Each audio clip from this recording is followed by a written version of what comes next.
Hey everybody, I'm so excited to bring you this new topic of the day. So it starts with Amber. Hi, Amber. Thank you for always tuning in. I see you always comment, and now, lucky you, the producer, picked one of your emails, and I'm so excited to be able to help you. So, my name is Amber. I'm in a predicament. Aren't we all? We currently have been able to go back to work at the office, so let's just say something has rekindled. La la. My boss has been constantly flirting with me once again. I don't know if I should play along or go to HR. My boss is very handsome and I am attracted to him, but I don't know how to move forward, especially in this climate. What do you think?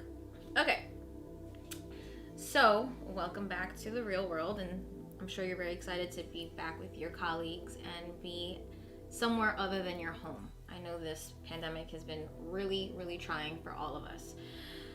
Okay, and it seems like you literally are picking up from where you left off.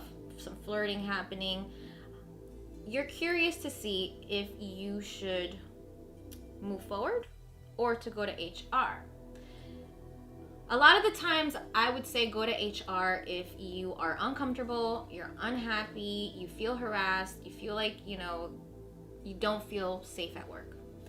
Um, Also, you should go to HR if your relationship blossoms into something serious, so that maybe you could be relocated, because again, they do this for a lot of different legal reasons to protect themselves, liability, so that you can date who you want to date. Who are we to say no?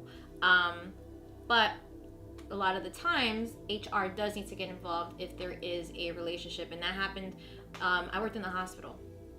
I know a lot of young doctors come in, they flirt, da, da, da. A lot of people flirt, and then eventually, surprise, someone's dating. You're not that surprised.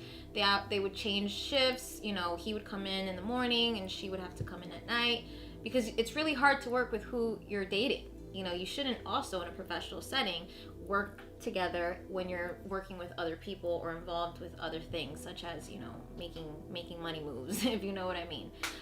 If you really like him, it seems like he's into you and you're into him. This is a conversation you both should really have. Okay, so what are we doing? Are we just flirting and it's good for our egos? Which, if that is the case, have that open communication. And if it is, cool. I mean, it's so hard nowadays to meet people. We do kind of need to feel good about ourselves. If it's, hey, you know what, I don't want anything serious, but I really want to hang around with you. Are you freaky? That's also a conversation that you need to be honest with yourself and with them, if that's what you're into.